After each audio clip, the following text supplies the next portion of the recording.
Okay, so Ratzinger, he was the prefect of the congregation in 1981.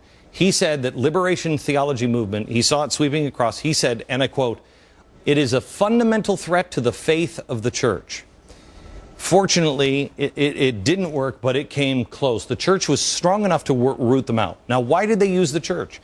Because they wanted control of the government, but the Catholic Church is so strong in Latin America that they couldn't make any headway. They had to get into the church and pervert it. It's about social justice. They use that as a vehicle right into the church. They use the media. In our case, today, they want the economic engine for the world. This is a global thing. That's what makes it, to me, seem much more sinister. Today, this is why the border is being such an issue. I told you this 6 months ago. They're going to use the border, and they'll make it all about race. We're not talking about solutions. We're only talking about you're a racist if you want the laws to be enforced. So what happens? How did that happen? Well, identify something you want to control. They want the economic engine of the world. They're Marxist. We've shown it to you. They look for victims big enough to gain power. You have African Americans. You have the disenfranchised. Who's been disenfranchising them? Giant government.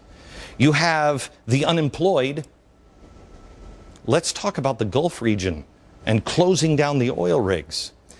You also have the Hispanic, and that is the one, that's the straw they believe is going to break the camel's back. We've shown you the video on this program before where they're not really even talking about the Hispanic as, I believe what's happening with illegal immigration is modern day slavery. We're not teaching people English. How do you survive in this country if you don't learn English? How do you get along? How do you make a way for yourself? It's modern day slavery, but we're not talking about that. We're talking about people who say enforce the border, and it is racism. We know that if they can cobble this together, they win the next election for the next 50 years. You use, infiltrate, or corrupt the most powerful institution at your disposal. Well, they have the education system. They have the media. They have the capitalist system. What do you think the Tides Foundation was? They infiltrated. They saw under Ronald Reagan that capitalists were not for all of this nonsense. So they infiltrated. Now they're using failing capitalism to destroy it. They're using the churches through social justice, the media. Do I have to explain that one? This is what progressives and all power seekers do. They find something vulnerable, they latch onto it, they exploit it for power. But the problem is, when they do get power, they seem to overshoot the mark a little bit. When they're the ones holding the guns, sometimes it is hard to stop those who said, yes, we can kill white babies. And then there's a whole new group of oppressed. That's not what the founders had in mind. It was about individual pursuit of happiness. It was about individual salvation. It was about your connection with God and your personal right. That's the best way to keep people from being oppressed, but we've abandoned that over 100 years ago. It's time to find it again. I'll show you more on how this relates to today and the news of the day in a minute.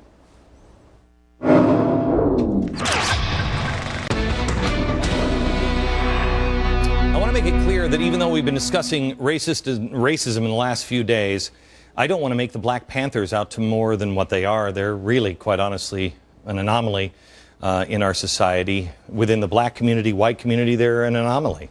I mean, they are as irrelevant as David Duke is in the white community.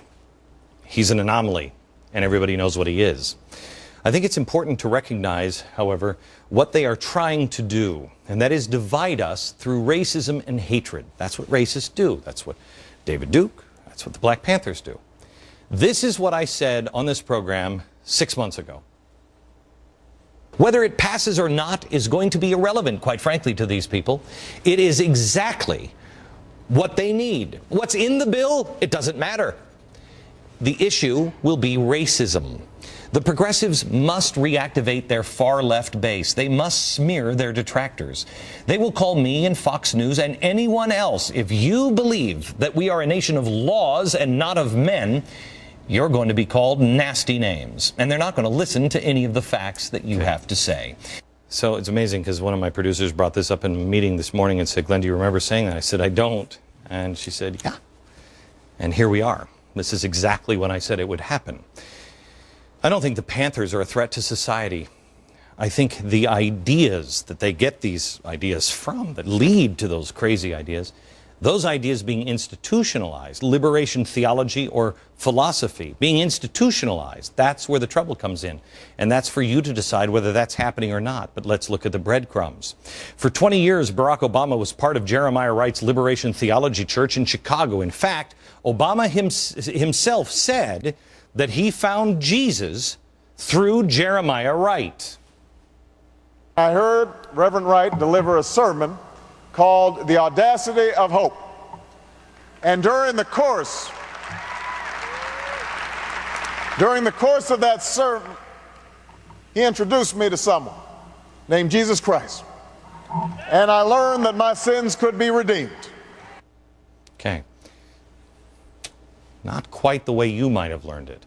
Barack Obama's spirituality comes from the prism of liberation theology, which we showed you about a half hour ago. It's a theology of collective salvation and Marxism. A theology rooted also in dividing the races. You're familiar with what Jeremiah Wright's anti-white sermons, how he's been saying. I mean, how many times have we heard this guy? Well, it comes from the very foundation of liberation theology. Now, here's Liberation founder James Cone, quote, "The coming of Christ means a denial of what we thought we were. It means destroying the white devil in us. Reconciliation to God means that white people are prepared to deny themselves whiteness, take up the cross, blackness, and follow Christ, the black ghetto." What? Marxism and racism are embedded in the foundations of this teaching. So if you find Jesus and salvation through these ministers, is that like me finding capitalism through Karl Marx? It doesn't work. I am not questioning the president's salvation. I want you to understand that he believes in something called collective salvation, which we explained a half hour ago, and I don't want my words to tell you that. I want you to hear the president's words on collective salvation next.